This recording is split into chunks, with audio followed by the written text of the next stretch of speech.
اہل سنت کا امام کہتا ہے جو نبی کے احترام کرے، نبی کی تعظیم کرے، نبی پہ فدا ہو جائے، میرے امام نے کہا ہے پھر نکیرین کرتے ہیں تعظیم میری، فدا ہو کے تجھ پہ یہ عزت ملی۔ یہ شمس الدین بادشاہ پھر آزاد ہو گئے، بادشاہ بن گئے دلی کے۔ آپ دیکھ رہے ہیں تھوڑی سی دولت آئے تو دین کا مذاق اڑاتے ہو۔ جب بابا کتب دنیا سے جانے لگے نا، مشہور سی بات ہے، کوئی نئی بات نہیں، فرمایا کہ میری نماز جنازہ وہ پڑھائے جس نے کسی غیر محرم پہ نظر نہ ڈالی، جس کی کبھی تہجد فوت نہیں ہوئی، جس کی کبھی تکبیر اولا جماعت سے جو تکبیر اولا نہیں چھوٹی، اس نے کبھی جماعت ترک نہ کی۔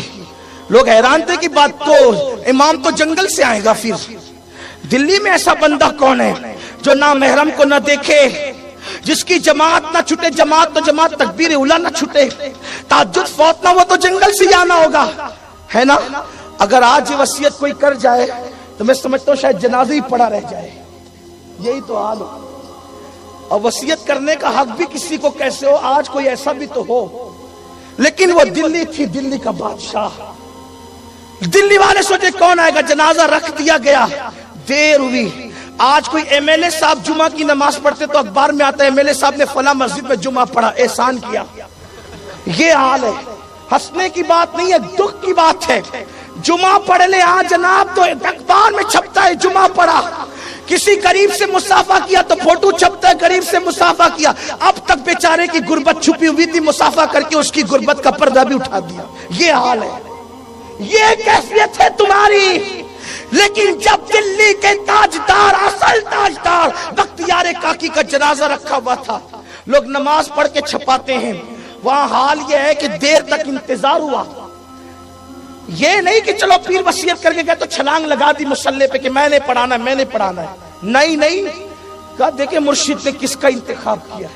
بہت دیر گزری، جب کوئی نہیں آگے آیا تو پھر دلی کا بادشاہ خود آگے آیا، شمس الدین التمش، اور آگے آ کر کے جو مصلی پہ کھڑے ہو کر کے مرشد کے جنازے سے کپڑا ہٹا کر کہتے ہیں آپ تو خود پردہ کر گئے اور ہمیں بے پردہ کر دیا۔ اگر یہ راز سے پردہ نہ اٹھایا ہوتا تو شمس الدین کے کفن میں یہ راز جاتا کہ میں بھی تہجد گزار تھا، عبادت کر کے یوں چھپاتے تھے، جماعت کے یوں پابند تھے، دین کے یوں پابند تھے، تب خدا نے تمہیں بادشاہ بنایا تھا۔ آج تھوڑی سی دولت آتی ہے تو زنا کے اڈے نظر آتے ہیں، شراب کے اڈے نظر آتے ہیں، جوے کے اڈے نظر آتے ہیں۔ اپنی دولت پر جتنے پاپ مسلمان کر رہے ہیں شاید ہی کوئی کر رہا ہو۔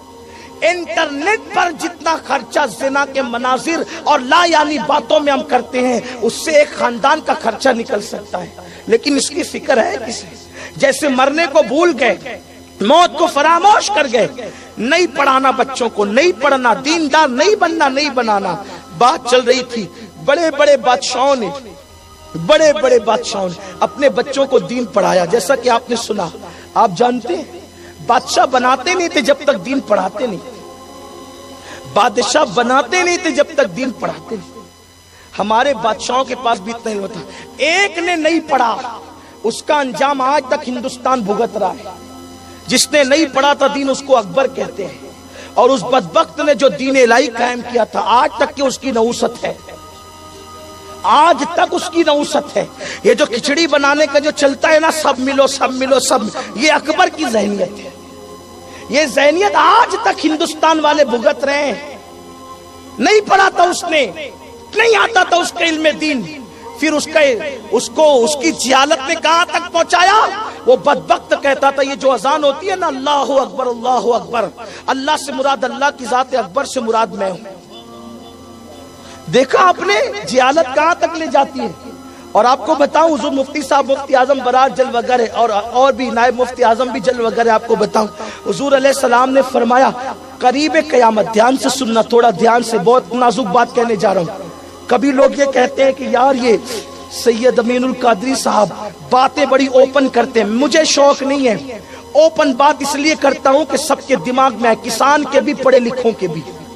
وہ بات ہی کیا ہے کہ جو دماغ میں نہ آئے۔ میں بھی اصطلاحات اللہ کے فضل سے بیان کر سکتا ہوں، میں بھی پانی کو آب کہہ سکتا ہوں۔ ممم کہنے کی وجہ یہ ہے کہ میرے سننے والوں میں کچھ بچے بھی بیٹھے ہوئے، یاد رکھیں آپ، بات اوپن کرنے کی وجہ یہ ہے کیونکہ اللہ حق بیان کرنے میں حیا نہیں کرتا، اس کا رسول حق بیان کرنے میں حیا نہیں کرتا۔ لوگ گندی فلم دیکھنے میں کیوں نہیں شرماتے؟ دینی مسئلے سیکھنے میں کیوں انہیں شرم آتی ہے؟ تو بات سنے جو کہنے جا رہا تھا۔ اللہ کے رسول نے فرمایا قیامت کے قریب لوگ اپنی بیوی کہلانے والی سے زنا کریں گے۔ قیامت کے قریب لوگ اپنی بیوی کہلانے والی سے زنا کریں گے۔ حد ہے، بیوی سے زنا کیسے ہو سکتا ہے؟ اور حضور کہہ رہے ہیں، جب حضور نے کہا ہے تو بات سچی ہے۔ اس کی تشریح کی ہے علامہ محمد ابن عبد الرسول برزنجی رحمت اللہ علیہ نے۔ اپنی بیوی کہلانے والی سے زنا کا مطلب یہ ہے، سنو، ایمان اور کفر کا علم نہیں ہوگا، علم دین سیکھیں گے نہیں، زبان سے کلمہ کفریہ بک دیں گے، کافر ہو جائیں گے، بیوی نکاح سے نکل جائے گی، پتہ بھی نہیں چلا اب وہ بیوی کہلا رہی ہے لیکن اس کے ساتھ جو رہ رہا ہے وہ زنا ہو رہا ہے۔ یہ قیامت کی نشانیوں میں سے ایک نشانی۔ آپ کہیں گے مجھے علم نہیں تھا کہ کیا ایمان ہے کیا کفر ہے، علم سیکھا کیوں نہیں؟ اس لیے کہ نہ سیکھنا یہ عذر نہیں ہے۔ آپ نے کیوں نہیں سیکھا؟ کمپیوٹر کے لیے 3 مہینے نکالے نا آپ نے، بائک چلانے کے لیے ٹائم نکالا نا آپ نے، تجارت سیکھنے کے لیے وقت نکالا نا آپ نے، دنیاوی ڈگری کے لیے 25 سال تک پڑھتے رہے پیسے خرچ کر کے۔ ایمان اور کفر کے معاملات سیکھنے کے لیے آپ نے 3 دن کیوں نہیں صرف کیے؟ اتنا مشکل تو تھا نہیں دین۔ آپ کسی عالم کے پاس 3 دن بیٹھ جاتے تو بھی کم سے کم اتنا علم سیکھ لیتے کہ ایمان کیا ہے، کفر کیا ہے۔ شارح بخاری علامہ شریف الحکم جدی رحمت اللہ علیہ نے لکھا ہے کہ وہ گانے جس میں کلمات کفریہ ہو، کوئی راضی رہ کر کے گائے گا یا سنے گا وہ کافر ہو جائے گا، اس کی بیوی اس کے نکاح سے باہر ہو جائے گا۔ آپ کیا سمجھتے ہیں؟ بہت آسان ہے کافر کا مسلمان ہونا، بہت مشکل ہے مسلمان کا مسلمان ہونا۔ یہ شہادت گئے الفت میں قدم رکھنا ہے، لوگ آسان سمجھتے ہیں مسلمان ہونا۔ صرف جمعہ کی نماز پڑھ کے اور جمعہ کے دن ٹوپی پہن کے تم مسلمان ہو جاؤ گے، بڑے کا گوشت کھا کے تم مسلمان ہو جاؤ گے؟ نہیں، اسلام کی باریکیوں کو میں پڑھنا ہوگا، سمجھنا ہوگا، اور اس کے لیے آج آپ کو بہت دور کا سفر کرنے کی ضرورت نہیں ہے۔ اب وہ دور نہیں رہا کہ جیلان کا شہزادہ ماں کو چھوڑ کر بغداد جاتا ہے، اب وہ دور نہیں رہا کہ سنجر کا شہزادہ ماں باپ کو چھوڑ کر کے مدینہ منورہ تک جاتا ہے، اب وہ دور نہیں رہا سمرقند اور بخارا کی خاک چھاننی پڑتی ہے۔ یار اتنا آسان ہو گیا، جس نیٹ پہ بیٹھ کے زنا کے مناظر دیکھتے ہو اسی نیٹ پہ 2 گھنٹے دے دو تو آپ 5 سال میں عالم دین بن سکتے ہو۔ آن لائن کورسز موجود ہے دنیا کے اندر، علماء سے استفادہ کر سکتے ہو، مفتیان کرام بیٹھے آن لائن دارالافتاء کھول کر، لیکن کوئی آئے تو ہم تو مائل بکرم ہے، کوئی سائل ہی نہیں، راہ دکھلائے کسے راہ رہے منزل ہے۔